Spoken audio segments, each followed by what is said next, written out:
सकाळीच सांगितलं की राज्यामध्ये भाजपा महायुती 2/3 बहुमताने महाराष्ट्र जिंकेल. जनता भाजपाच्या बाजूने आहे आणि महायुतीमध्ये जिथे इथं शिंदेजी आहे, जिथे इथे अजित पवार जे आहेत त्या ठिकाणी तेही जिंकतील. पण महाराष्ट्रामध्ये आतापर्यंतच्या भारतीय जनता पक्षाच्या आमच्या या प्रवासामध्ये सर्वात मोठं नगरपालिकेचं बहुमत यावेळी मिळेल मला असं वाटतं.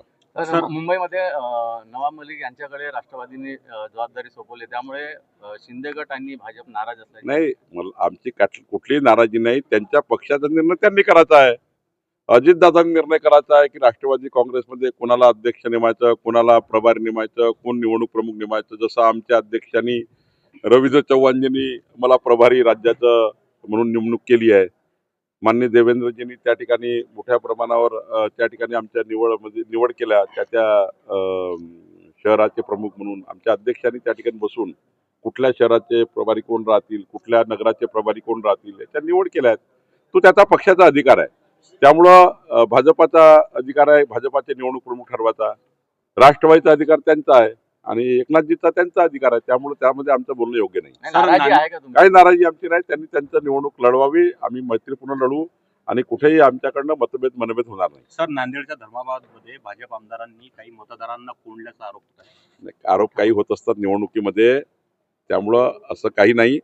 चुकीच्या पद्धतीने दिवसभर विरोधक जेव्हा निवडणूक हरतात तेव्हा अशा पद्धतीचे आरोप लावतात. मतदारांनी आरोप केला तसं मतदारांनी मग ते पोलीस चौकशी करतील, निवडणूक आयोग चौकशी करेल, कोण- राज्य निवडणूक आयोग चौकशी करेल, पोलीस चौकशी करतील. नाही, उद्याचे निकाल लागल्यानंतर जी बोलणी आहे महायुतीमधली त्याची दिशा बदलेल का? कारण काही दिशा बदलत नाही. आमची बोलणी ऑलरेडी झाली आहे. एकनाथजी, देवेंद्रजी आपसात ऑलरेडी बसले आहेत. रवींद्र चव्हाणजी आमचे अध्यक्ष बसलेले आहेत. त्यामुळं प्रत्येक महानगरपालिकेमध्ये 5-5 लोकांची टीम आम्ही तयार केलेली आहे महायुतीसाठी. ती टीम बोलत आहे आणि मला वाटतं की राज्यामध्ये चांगल्या पद्धतीने भाजपा शिवसेनेची महायुती होईल आणि सोबत जिथे इथे अजितदादा आमच्याशी चर्चा करतील तिथं अजितदादा सोबतही होईल. तुम्ही म्हणता की भाजपला लँडस्लाईड जागा मिळतील, म्हणजे भाजपला एवढ्या मोठ्या जागा मिळाल्यानंतर तुम्ही वरचढ व्हाल का? त्याला वरचढ आमच्याकडे नाही आहे. आम्ही निवडणूक जिंकलो तरी आमच्यामध्ये उन्माद येत नाही, निवडणूक हरलो तर आम्ही निराश होत नाही. तर ठाकरे त्यामुळे आम्ही कधी उन्मादात जाणार नाही, निराशी होणार नाही. ठाकरे त्यामुळं आमची लढण्याची हिंमत आहे. आम्ही नेहमीच लढत आलो आहे. हारल्या जिंकण्याने आमच्या स्वभावावर काही परिणाम पडत नाही. तर ठाकरे बंधूंची जागा वाटपावरून अजूनही बोलणी पूर्ण झाली त्यांचं काय करायचं, त्यांचं त्यांनी पाहिजे. भाजपला जोरदार टक्कर देण्याची तयारी आहे. नाही, होऊ द्या ना. आम्ही 51% लढाई जिंकणार आहोत. 51% मतं करून जिंकणार आहोत. त्यामुळे ते कुणी एकत्र आले. 20 पार्ट्या जेव्हा एक आल्या इंडिया आघाडीच्या तेव्हा आम्ही घाबरलो नाही. 20 पार्ट्या एक आल्या विधानसभेमध्ये तेव्हा आम्ही त्या ठिकाणी कुठली निवडणुकीत डामाडोल झालो नाही. 51% मतं करून आम्ही जिंकलो महाराष्ट्रात विधानसभेमध्ये.